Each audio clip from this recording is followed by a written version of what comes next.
What's up, my healthy friends? Here we go again. We're going to try and fill your head up to the brim of all the good stuff.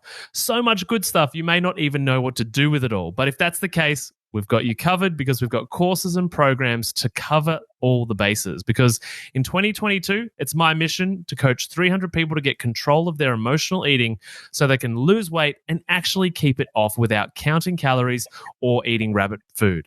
So if you're in a space and thinking, yeah, it's about time I commit to me for a change, then scroll down to the show notes to complete a program application form. And if you're accepted into our tight-knit community that we've created, then I'll be in touch to get you started. The link is in the show notes, so scroll down and click the link, complete the application form, and we'll chat really soon.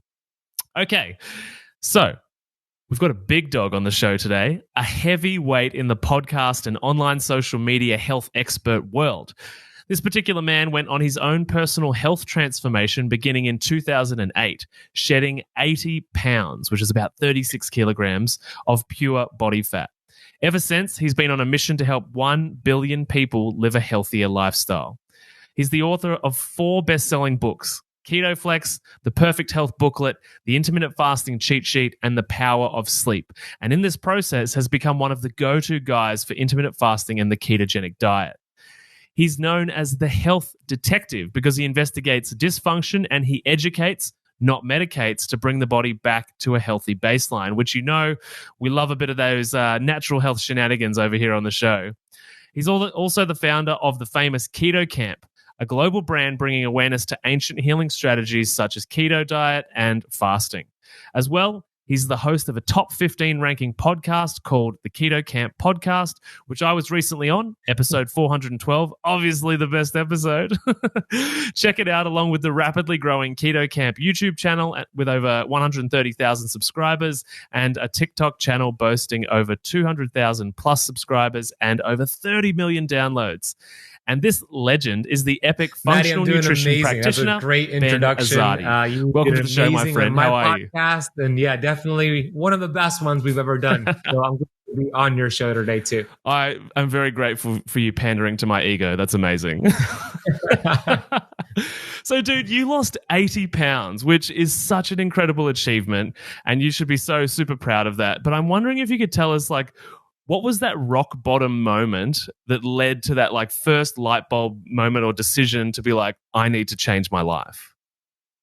Yeah, it's funny because when I meet people in the last 5-10 years or whatever, they see me, they meet me, they see that I'm super lean and fit. They never could imagine that for most of my life I was pretty unhealthy, obese, physically and mentally obese. So, I followed a standard American diet, and we spoke a lot about that on my show, how toxic that is. It's a stupid diet. It's a rancid diet. So I ate fast food, played video games, did drugs growing up. And, as an adult, ate fast food, played video games, did drugs as an adult because you become your habits. And my habits were really bad. So I found myself in 2008, obese man, 250 pounds. I don't know what that is in kilograms. You could share what that is. And I was lost. I wanted to give up on life, as a matter of fact. I was going through a really bad breakup with my ex-girlfriend. She dumped me, working a 9-to-5 job that was not inspiring. And my only goals in life was to get the highest score in Call of Duty or Madden football video games.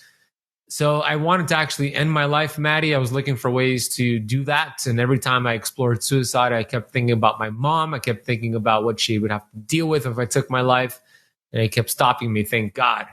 And this was a vicious cycle, looking for ways to end the pain, stopping myself because I didn't want to hurt my mom. And this went on for weeks and months and months.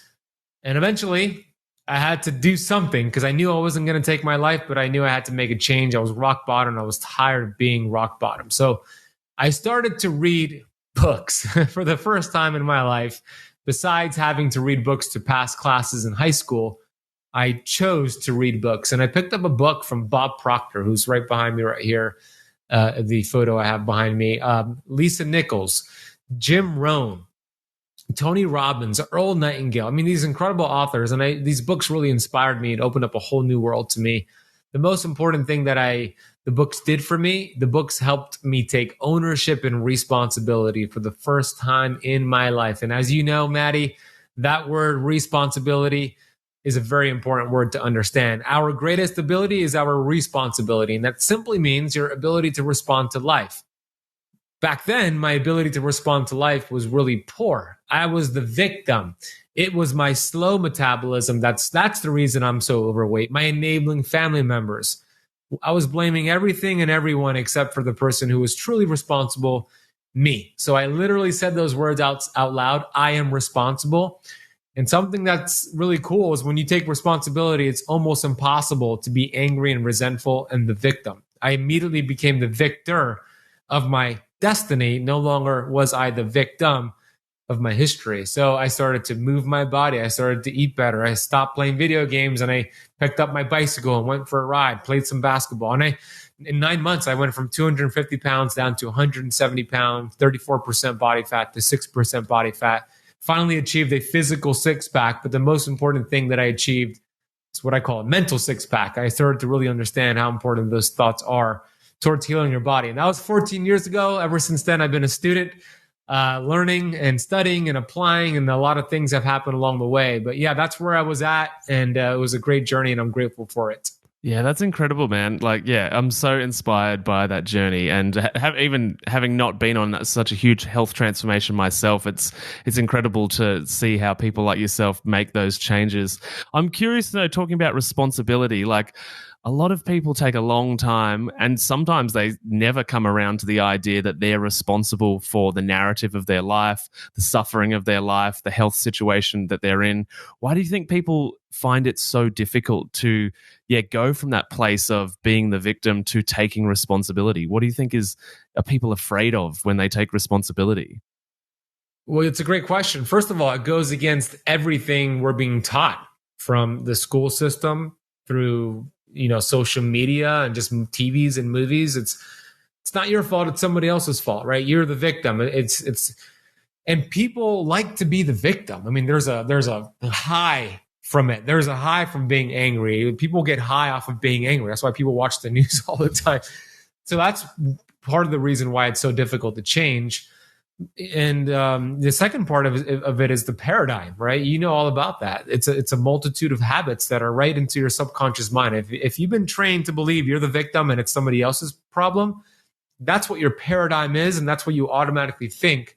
And there's only two ways to change that paradigm. Number one, an emotional impact, going through the death of a loss of somebody you love, like what happened to me with my dad. 9/11 was an emotional impact for a lot of people. When you go through an emotional impact, it'll change the way you start to think and change your habits. So that could be a way to change things and take ownership. Ideally, 9 times out of 10, an emotional impact is negative, so we don't want to go that route. Second option to change your paradigm is constant repetitive action. Your whole thing, one tweak a week. I love that. Everybody's sharing feedback when you share that on my show, how they love that. One change a week, one tweak a week. You constantly change that subconscious mind. When I learned that I am responsible for everything in my life, it was a tough pill to swallow. But I got to tell you, it is impossible, like I said earlier, to be angry and responsible. Bob Proctor said a couple of things that changed my life. Well, he said one thing and Wayne Dyer said another thing. I'm going to share both. Bob Proctor said, the bad news is, you are the only problem you will ever have. The good news is you are the only solution as well. And then Wayne Dyer said something that really resonated with me about this whole conversation. Wayne Dyer said, if other people are the cause of your problems, you would have to hire a psychiatrist for the rest of the world in order for you to get better, right? Doesn't make any sense. Sounds pretty stupid. And he's right. All right. So I think that's why, two reasons why it's so hard to change, because of the paradigm and because it's so socially acceptable to be the victim. Yeah, I think that's such a great answer. And I totally went on my own journey of, swallowing that pill. And it's such a tough pill to swallow, to start taking responsibility and being like, oh, you mean I created all this suffering? Which, even if tangibly in physical reality you might not have, like, still taking responsibility puts you in the driver's seat of the healing, and so you've got to take responsibility for your contribution to the chaos, because it's never 100% somebody else, right? Your physical presence was there in some form, so there's something to always take responsibility for. And I don't know if you find this, but I find even some days maybe I'm underslept, or I didn't, just whatever's going on in my world, and I'm like, I feel myself defaulting to that victim. And then I'm like, come on, Matty, you know all the things, you help people do this, get your shit together. And then it's like you coach yourself back into that responsibility. But every now and then it's like, yeah, you can feel the body be like, oh, it's so much easier to be a victim. Can we just go over there? Totally can relate to that. And kudos to you. It's the awareness. The awareness is key. You were aware that you were going to your old default programming of being the victim. And it is easy and very comforting to be the victim. It's so easy to blame somebody else because that means it wasn't your fault. You don't have to make changes, right? You're not responsible. It's somebody else's responsibility. And it's very easy to live that way. But I got to tell you, there is no growth. There is no happiness. There is no health in that world. It is essentially a mental prison. But here's the deal. You cannot escape a prison if you don't know you're in one. So you got to have the awareness that you're there, and then you can break out of that mental prison.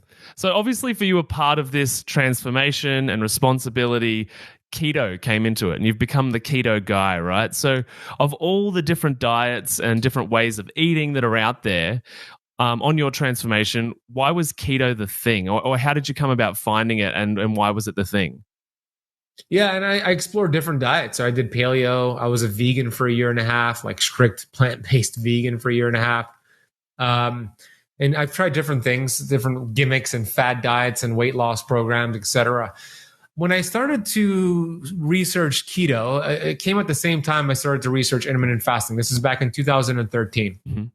And I was transitioning from a vegan diet because it clearly didn't work for me. Lab work verified that. It felt awful and looked awful. So I started to read about this metabolic process called ketosis, and how intermittent fasting is another process or approach that goes hand in hand with ketosis, and how it made a lot of sense to me. Our ancestors, they were forced to fast, and by default, they needed to actually burn their body fat, use their body fat, and produce ketones for the brain. So I started to kind of put the pieces to the puzzle through some of the research I was doing, and it made a lot of sense. So I said, all right, I'm going to give this keto thing a full shot. And I did, and I felt great. It was back then in 2013, 2014, where the blood finger pricks was like $8 a strip. So if you messed up and didn't get a reading, that's $8 down the toilet. Now it's a lot more affordable. So I started to feel a lot better. And then as the years went by, more research came out. And of course, I was dogmatic about veganism and the keto lifestyle. And I started to learn that it's a tool, but it's not the only tool. It's like one tool you apply, but can be so beneficial for the brain, for brain fog, for inflammation. And over the years, I determined that, okay, it's one tool, but let's use it as one tool to flex in and out. And that's where kind of Keto Flex came into play. Yeah, that's a good segue into like Keto Flex. So that's one of your books. And can you talk to us about what exactly is keto flexing? Yeah, the premise behind keto flexing is metabolic flexibility. It's very similar to what you teach your students in your community. That's the goal. The goal is metabolic flexibility. The goal is metabolic freedom. The goal is not being in ketosis for the rest of your life. The goal is not putting yourself in a dogmatic box. That is not the goal. So when you think about our ancestors, every single one of our ancestors did keto. Keto is not a diet, it's a metabolic process, and it has been around for as long as humans have existed.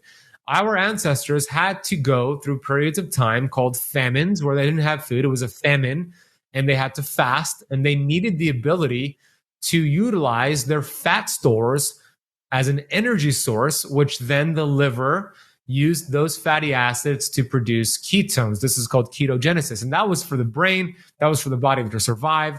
So it's a survival mechanism, but there's a lot of anti-inflammatory properties to it. In that same token that our ancestors did keto, they didn't stay in ketosis long term. As a matter of fact, there's not one diet that ancient culture ever stuck to long term. They always changed their diet according to their environment, according to season, including keto, including carnivore. And that's the way we're designed to live. Our cells need to adapt and to try different things and, introduce different foods. It creates more diversity in the gut. It forces the mitochondria to adapt. So keto flexing is that premise of using ketosis as a tool to get fat adapted, keto adapted, which on average takes you about 8 to 12 weeks. And then we start flexing in and out. And that's what keto flexing means. And if you've done this the right way, you could have your keto flex day where you intentionally get yourself out of ketosis. And then you're right back in when you want to do keto again. That is the goal, I believe, the metabolic freedom, and it makes things much more sustainable and a lot less dogmatic. Yeah, I love it. And you're right. We totally have a similar approach with that when it comes to flexing in and out and metabolic flexibility being the goal. And I really like that. What comes to mind as you're sort of talking there is like being devil's advocate, is like, what do you think about the idea that fad diets and keto could exist in the same space? Like, because a lot of people hear like, oh, keto, I've tried that, I've tried this. So where does keto sit in that world? Well, it depends on how you approach keto. Keto can be a fad diet if you're looking to use it as like a quick weight loss tool. Mm-hmm. The way that we teach keto and the way we view it, it's not a diet, it's a metabolic process. And if you could go into it viewing it that way, then it eliminates all the confusion. You're going to use it as a tool to achieve metabolic flexibility. Why is that important? Well, in America, but also in Australia and the rest of the world, most people are metabolically damaged and inflexible. Insulin resistance, type 2 diabetes, high blood pressure, etc. We have essentially a keto deficiency. That's the real problem. We have a deficiency in using this metabolic process called ketosis. If you really want to talk about a fad diet, the true fad diet is the standard American diet. That has only been around for 40 to 50 years. Keto has been around for a lot longer.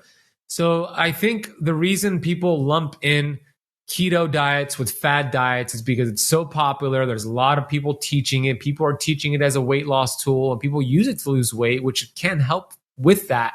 But I don't like that lens on it. I like using it as a tool to achieve metabolic flexibility and freedom. That's, I believe, the right way to use it.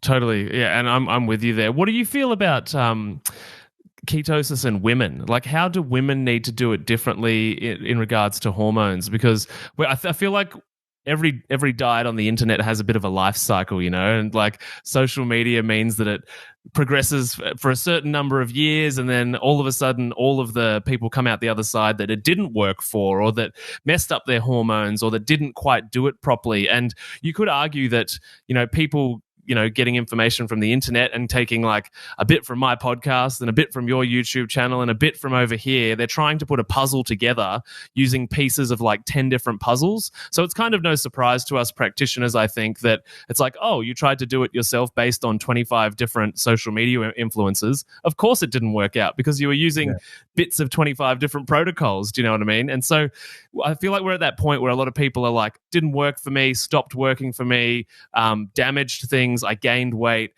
So like, I feel like we're on that other side of the mountain, the keto mountain, where people are starting to experience these outcomes or come forward and be honest about these outcomes. So what do you sort of think about that group of people? Like, or what would you say to that group of people, and particularly the women that have not had amazing results going through that pathway? It's a very important question. I'll address the women doing keto and intermittent fasting in a second, but I'll first address the other problem that you mentioned. Too much information is the new problem, right? We used to have the problem of not enough information, but now it's just too much.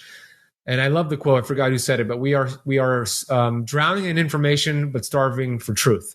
It's so true. So I recommend to those searching, and you're right, I see it in my community all the time, those searching for the protocols for health, for reducing inflammation, for reversing insulin resistance, type 2 diabetes. You see all these amazing practitioners. There's a lot of great people out there, right? Matty is included into that mix. Thanks, man. But the problem, you're welcome. Thank you, brother. The problem is this. Like you said, you start watching Dr. Berg, you start watching Ken Berry, you start watching Maria Emmerich, you start watching all these other people out there who are all great. Don't get me wrong, but we don't all align on everything, right? So we are teaching what we view as what works for us in our community. And we have different approaches. But when you start looking at everybody, 10 different people, it'll leave you confused and you're putting together pieces to the puzzle and it's just not going to make a lot of sense. So I recommend finding 1, 2, maybe 3 people max that you really resonate with their personality, their vibe, and go deep with their information, like sign up for their programs, get their coaching. Or if you can't afford their stuff right now, just go really deep with their podcasts and YouTubes and go really deep on that person. Instead of going wide with a whole bunch of people, go deep with 1 to 3 people max. Second thing with women, definitely women need to do keto and intermittent fasting differently than men. And that should go a step farther. Women who are menstruating should do it differently than women who are perimenopause, postmenopause. So chapter 12 of my book is designed to teach women exactly how to do it the right way.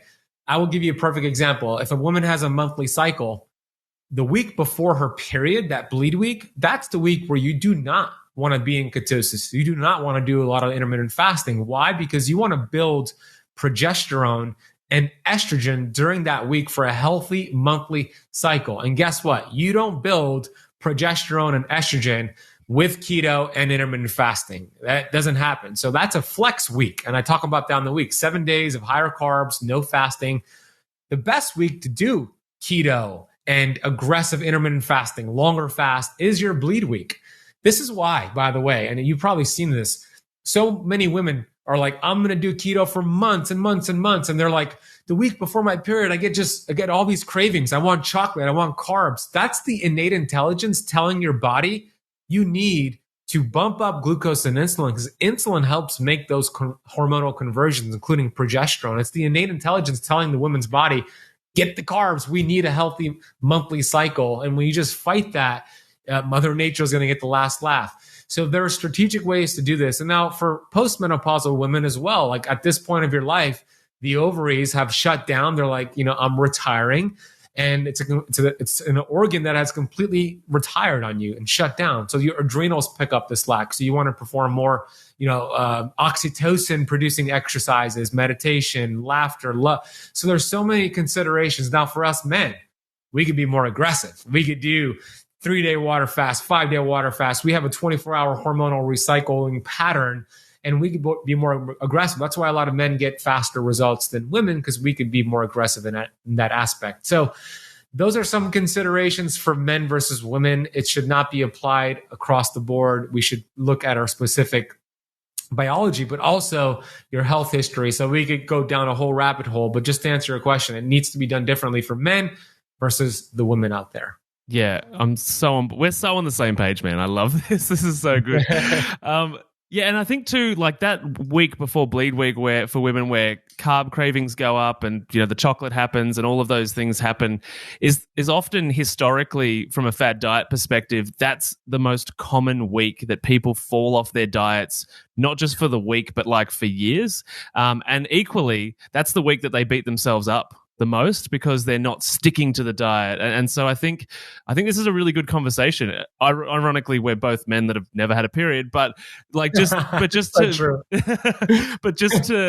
verbalize that is totally normal, those cravings. And I love the way you framed it, that it's your innate intelligence saying that we need this nutritional information and data in the body to support the construction of these hormones, the thickening of the endometrial lining, and that's what your body is totally meant to do. So I think that, just giving permission for people to be like, oh, this is normal and it's okay. And, next week we'll be moving in another direction and that's okay too. That's right. Exactly right. You said it very well. And, it's not a week to have pizza and ice cream and all that, but it is a week to bump up your healthy carbs. The citrus fruits, the squash, the yams, the sweet potatoes, the white rice, those are, you want to bump up your carbs. So if you're doing keto, you're probably less than 50 grams of carbs per day to stay in ketosis. Now, those days, which I call keto flex days, you bump that up from 50 grams of total carbs to 100, 125. Now, if you think about it, it's still low carb. It's just not low carb enough to be in ketosis, but that's what you want. Mm-hmm. Once your period starts, then you go back down below 50 and you can be more aggressive. Yeah, totally. And the other thing that was coming to mind there, just as we're talking, was cortisol. Is that like restricting those, carbohydrates and different foods in that particular time of the cycle, you're going to increase your cortisol and your stress hormones, which is going to take priority over creating that progesterone and estrogen, which is going to impact the entire next cycle. That's right. Yeah, exactly. It's a whole vicious cycle. So you could yeah. Now, no pun intended. You can stop that now and just, make some of these changes. But a lot of women, they, probably a woman listening to this right now is probably hearing this for the first time. Mm-hmm. And that's because a lot of keto practitioners or just health practitioners don't really share what we're sharing here, especially in the keto space. Like I'm really in that keto space. I go to a lot of these conferences and this message is not being shared by a lot of keto educators. It's like they fail to neglect that. It's like keto and only keto, do it for the rest of your life. I don't think that's the case. It's got to be some special considerations, especially based off of our unique biochemical needs. So kudos to you for understanding that, Matty. Yeah, thanks, man. It's like, as a youngish guy, it's a bit weird that I have so many books on my shelf in my apartment about women's periods. Same, my friend. Same thing here. I mean, so you're right. We're two guys talking about something that we've never been through before. Yeah. And I should say, we work with clients and students that are having their monthly cycle, and we give them these protocols, and I have given them these protocols, and it's made a huge difference when it's followed the right way. Yeah, I can totally relate. I'm curious to know, why do you think the people at these conferences and, many of our colleagues who are doing amazing work, why do you think they are so attached to permanent, ongoing, forever ketosis? Why is that an idea that's still flourishing after all that we know? Well, I could only speak from my experience. When I fall in love with the tool, I tend to overdo it, right? And I tend to think this is it, nothing else. Like when I discovered keto, this is it, nothing else. I'm going to be in ketosis for the rest of my life. I'm going to get all my friends in ketosis. This is the way to live. Same thing with the vegan diet. I felt the same way. Fasting, right? The more I could fast, the more autophagy I could get, the better. But we know too much of a good thing is a bad thing. So I think that's part of it. You fall in love with the tool and all you see is that tool. That's like, I'm going to use that tool for the rest of my life. Second to that is, if you have come up in the health space and you're known as the keto guy, the keto gal, the carnivore guy or gal, it's like that's your identity now. And it's hard to say, well, maybe not all the time. Yeah. I'm keto camp, right? That's my company. It's like, but not all the time keto. It's like keto is like, I love it. It's amazing, but not all the time. So it's hard for people to add that second part. Like it's a tool, but not the only tool. I think we create this identity, and not just the educators. I mean, you see it with people on social media, carnivore Kathy, keto Kenny. It's like when you start to develop this as your identity, it's like, that's you. All your friends know you as that. And if you say, well, maybe not, I'm going to have a day where I don't do keto. It's like, what? You're the keto Kenny guy. You're the carnivore. So I think that identity part's a big problem too. Yeah, I totally agree. And it's like the difference between marketing as well, and a successful marketer is really divisive, right? And so we see as health practitioners our colleagues who we know behind the marketing are doing really good work, but it's like, for me personally, I see a lot of the marketing of people that I actually respect, and I'm like, what are you doing? You're contributing to the problem about people being confused, and we're making people scared of green vegetables because of lectins, or we're like, and I get really fired up about the kale is bullshit message of the carnivore community, and they're all amazing people. I read their books, I love them, but it's like this divisive marketing, and I'm like, hang on, aren't you doing the same thing that we're angry at the government systems for doing, which is putting out, misguided, misleading information about, health and nutrition? It's like, this massive, sort of triggering event for me, this world of marketing where we've got to be divisive. Yeah, you're right. Propaganda. I'm guilty of that myself. And here's the challenge with my work. I don't do it like kale is BS, that type of style, but I am guilty of putting out videos that might cause confusion in regards to this conversation. But here's the challenge, at least for me. I could take a whole interview, right? Like I'm doing with you, and my team I will take like a 30 to 60 second clip. And maybe I'm talking about the negative effects of something, and it's missing so much context, right? And then they see that and they're like, oh, Ben's against lectins 100%. He says it's like going to zap your energy, but it was just a clip from the whole interview, and in order to get the whole context. So it's hard as the educator and the marketer. However, you're right. It is our responsibility to make sure the messaging is clear and we're not doing the same thing that mainstream media and the government's doing, which is propaganda. Yeah, totally. And probably I am guilty of it too, because we're in this social media world where it's like, I remember when YouTube first started, and it was like, oh, long videos, like you can go and watch videos, amazing. And then slowly all these other platforms came out, and it was like a 3-minute video is important. No, 15 seconds. No, now it's like 2 seconds on TikTok, as fast as you can go. And it's like, there's no space for context whatsoever in those time frames. Exactly. Yeah, and they're designed, the less context, the more triggering it is by default. I think there's probably a ratio there. Yeah, and it works. That's why TikTok is so successful. It's like barely any context, immediate dopamine hit, or the opposite of getting angry. People get high off of being angry. So either getting angry on TikTok because somebody said something that you don't agree with, or you're getting a dopamine hit because you saw something funny. But it's just like it's marketing genius for sure. That's why TikTok is exploding. And that's why you got to be careful and not let social media use you. You want to use social media. And it's a challenge for me. Sometimes I'll go on TikTok because I'm uploading a video on TikTok. And as it uploads, it gives you the percentage and then it shows you the feed. And I'm like, oh, what's that? And then it's like 30 minutes later, I'm like, what just happened to my life? So be careful not to fall into that matrix. Use it. Don't let it use you. Yeah, I love that message. Do you think there's a relationship or any type of connection between behaviors like social media consumption, which, inherently on a hormonal level becomes dopamine addiction at some point, and the inability or challenge with changing one's diet or lifestyle? That's a good question. I don't know of any research, but if I had to guess, I would say yeah. I mean, if you think about dopamine, it's that feel-good hormone chemical. And people who are on social media all the time need more dopamine to get the same effect, the same hit. I read an article that said the average person is scrolling on their phone enough times per day to climb the Empire State Building. Whoa. Right? Isn't that crazy, dude? Like, just imagine that. Enough times in a day to be at the top of the Empire State Building with their finger. Wow. So you think about all the dopamine hits, and then you need more to get the same effect. Now, let's relate that to nutrition, right? You get dopamine from eating food and bad food. Also, it's more dopamine and more hits.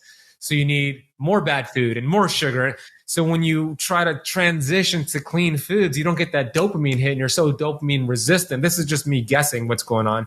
And you could let me know what you think. You're so dopamine resistant that it's not sustainable. It's like, I don't feel good eating the salmon with the broccoli. I need that sugar. I need that dopamine here because I'm so dopamine resistant that it's so hard to make those changes, especially if you go cold turkey. So it needs to be that one tweak a week approach. So that's what I think is going on. But what do you think, Matty? Yeah, I'm on board. There's a book, I think it's, I hope I get this right, Anna Lembeck. It's called Dopamine.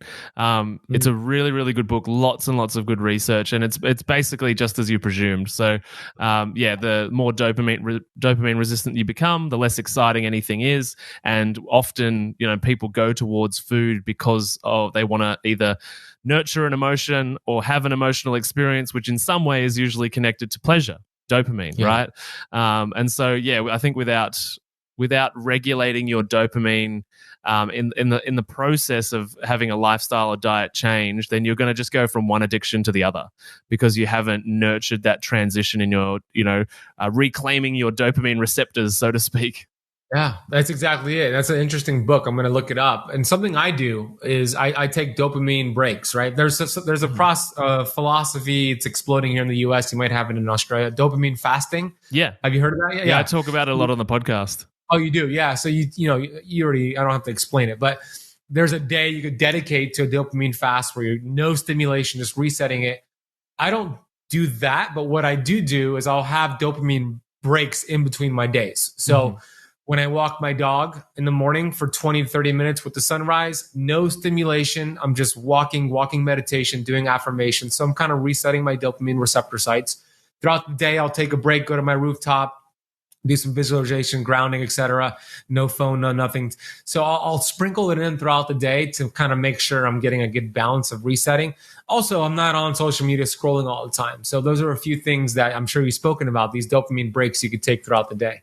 Yeah, I try not to turn my phone on until about 11 or 12 when I go to the gym so I can access Spotify. So my phone's not on. It doesn't live in my bedroom. It lives in a cupboard that I never go into in the kitchen.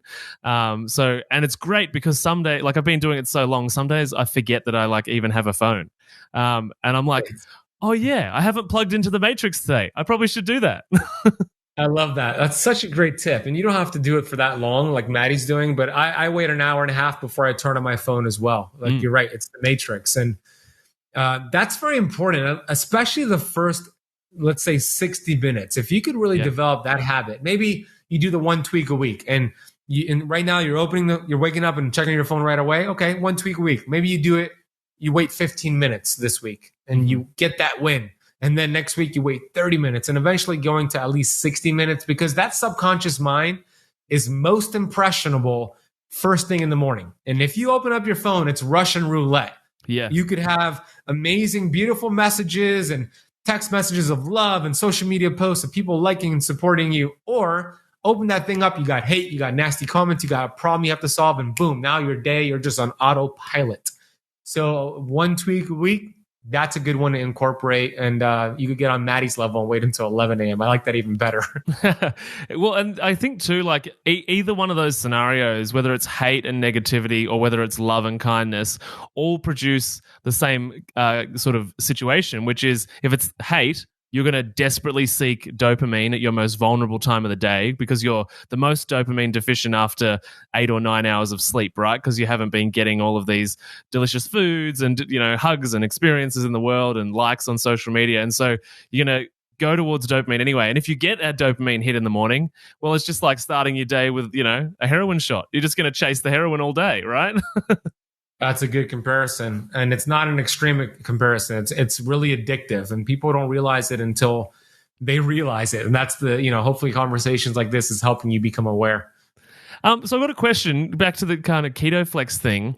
What's your theory or experience with people on long-term weight loss? So we're talking people that need to lose 50 to 100 pounds, maybe more.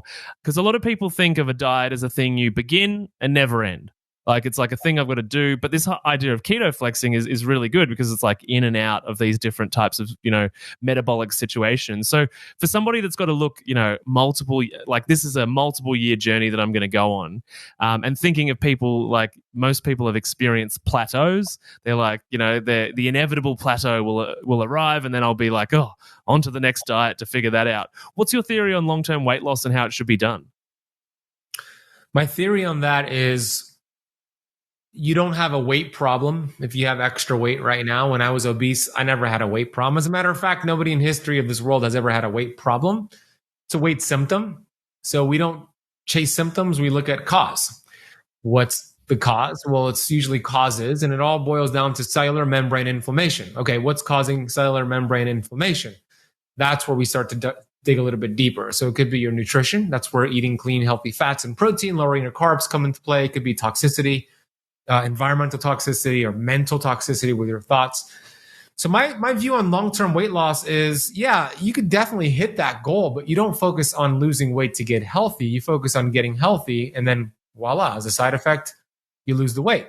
Now, with strict ketosis, long-term, you will actually almost guarantee that you hit a weight loss stall, okay? One of the most common reasons I see people hit a plateau on keto is surprising. They do keto for too long and think they need to drop their carbs more and be more aggressive, which makes it actually worse. And here's why. The number one priority for the human body, the number one priority for the innate intelligence that sits within all 70 trillion cells in your body is survival. That's the number one priority. So let's relate this to what we're talking about here with keto. If you transition to keto, which is great, and you're burning fat, using ketones, that's one fuel source, right? We have another one, which is glucose. But let's say you're just doing keto and burning fat. Now, if that's your only fuel source and your number one priority is survival, wouldn't your innate intelligence say, let's slow down the burning of this fuel source so we could preserve life? Here's the analogy to make it make sense. Let's say you live in Alaska, and it's the summer, it's July, so the weather is nice and warm, but in a few months, it'll be fall and winter, and it's going to be brutally cold. So to prepare for that, you start storing firewood in your cabin in Alaska. Fall rolls around, it's getting really cold, and you've stored about 20 logs of firewood. You have 5 months of cold weather, but only 20 logs of firewood. What are you going to do in order to survive? You're going to burn that firewood as slowly as possible. You're going to preserve that precious fuel source in order to sustain life.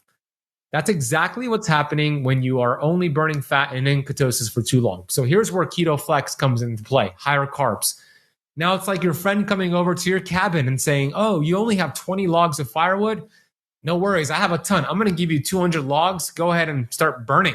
you're going to be more inspired to ramp up the burning. You have an additional set of a source of supply. You're going to burn it up. So having a day where you remind the body it's not starving, you bump up carbs, you change the fuel source, it's going to ramp up that fat burning capabilities and have the body adapt to that. So that's when it comes to weight loss, very important to use both pathways and not ever plateau. You always want to mix things up, and a keto flex day is a great way to mix things up.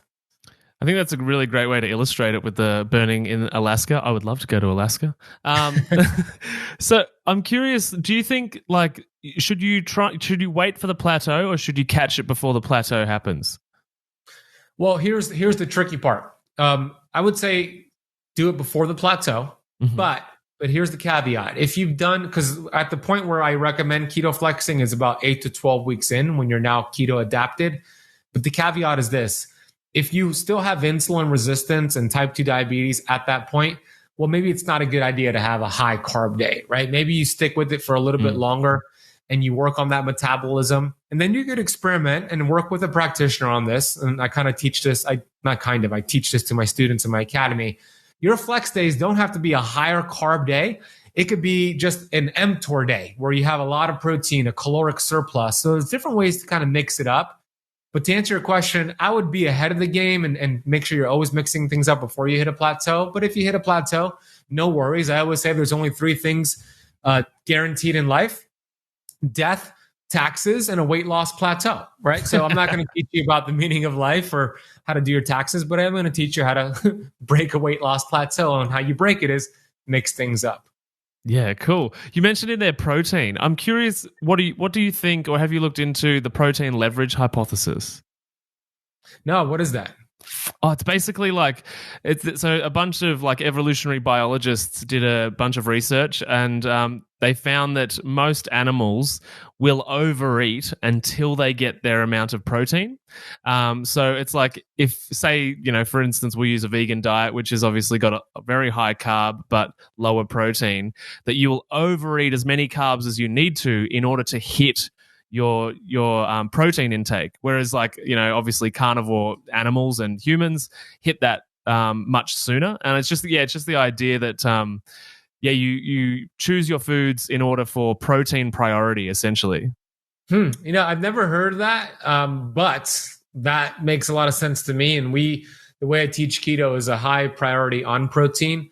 To make sure you're hitting that. As you know, it makes sense because protein activates cholecystokinin, leptin, peptide, YY. It's all these satiety hormones and chemicals. Yeah. And I once heard Dr. Jason Fung share about a perfect real world example. When you go to a restaurant and you order, let's say, an 18-ounce New York strip, it's a big piece of steak, and you eat it and you're so stuffed, and they're like, oh, we have another New York strip on the house for you to eat. You're like, there's no way I could eat that. No, but they come and they bring a dessert cart or they give you some soda. Oh yeah, sure. Let me get some of that because it doesn't activate the same hormones and chemicals. So yeah, that protein leverage hypothesis, I think you called it, makes a lot of sense to me. The way that I recommend protein is to get, on most days, not every day, because I do like days to have a protein deficiency to get more autophagy, but 3 to 4 days out of the week, find out what your goal body weight is. This is the way I teach it. Find out what your ideal body weight is. Let's say your ideal body weight is 120 pounds. Then you want to get 1 pound of protein per gram of that. So in this scenario, it would be 120 grams of animal-based protein on 3 to 4 days, most days out of the week. Yeah, amazing. Well, dude, the more that I talk to you, the more that I'm like, are we the same person? It's so cool. But for everybody who's meeting you for the first time, we've got about half the audience, 50% of the audience here in Australia, 50% the rest of the world. Where can everybody find you and your stuff? Keto Camp Podcast. You mentioned that Matty was just on there. We had an amazing conversation. I got some great feedback. I also posted it on our YouTube channel. So either Keto Camp Podcast, easy transition because you're listening to the podcast here, and camp is spelled with a K. Keto Camp on YouTube. If you want to get my book, it's available on paperback, Kindle, and Audible. I narrated the entire Audible myself. You could find the book over at ketoflexbook.com. And just for all the links and resources in one place, my website is benazadi.com. Amazing, Ben. Thank you so much. And for everybody listening, all the relevant links will be down in the show notes below. So scroll down there and go and get a piece of Ben because he's clearly a legend and we love him a lot. So head down there. And if you enjoyed this episode, please share it with a friend. Take a screenshot, chuck it up on social media. Unlike me, Ben is actually on Instagram, so give him a tag. And before we wrap up, dude, in the journey that you've been on, I'd love to know what you want to leave people with when we talk about just one piece of health information. If you were just to give one, what would it be? Yeah, great. I love that we're going to finish on this note. All right, this is the most important part of the conversation because if you don't have this going on, anything that I just shared will not work to the extent that you want it to work. So hopefully you listened and you didn't sign off, and kudos to you for sticking with this. There's a vitamin that is the most powerful vitamin in the entire world. That it's called vitamin G, right? And Dr. Joe Dispenza, he's done some really interesting studies where he's given vitamin G to some of these people who have gone through his courses, and he looked at their brain, he looked at their body, he looked at all these different processes that happened once they took vitamin G. And he saw 1,200 chemical reactions take place instantaneously when they took vitamin G. But these processes were putting the body in an anti-inflammatory healing state instantaneously. So this vitamin is not at Vitamin Shop or Amazon. It's vitamin gratitude. It's actually the practice of gratitude, being grateful, expressing gratitude. And it sounds so silly and so easy, but I got to tell you, it will change your life because it's a universal law. What you feed energy to expands. In other words, what you appreciates. This goes both ways. If you're focusing on what's not working for you, all the things you hate about yourself, all the things you hate about the world, all the things you hate about your sister, your brother, your friends, your partner, guess what? You get what you feed energy to. You're going to get more of that. But when you start switching it to gratitude and writing down 10 things you're grateful for before bed, well, in the morning when you wake up, guess what? You start to see more things that you're grateful for. That's the reticular activation system part of your brain. So the final tip I would share here is if you're not doing gratitude, and when I say doing gratitude, it's not a checklist of I'm grateful for this. It's feeling it, being intentional, and being consistent. If you're not doing that, adopt it in keto, carnivore, fasting. Everything that you're learning will upgrade by default. And if you don't do it, it'll be very hard to heal the body and get the results that you want to do. So my final tip is get your daily dose of vitamin G throughout every single day for the rest of your life. Dude, I love that. That's a beautiful sentiment to finish on. Thanks so much for being here on the show, man. Thank you, Matty. I appreciate you. You're doing amazing work. Go leave Matty's podcast a rating and review. It helps all the podcasters out. So thank you, brother, for having me on your show. Thanks so much, dude. We'll catch up with you soon. Sounds good. Bye.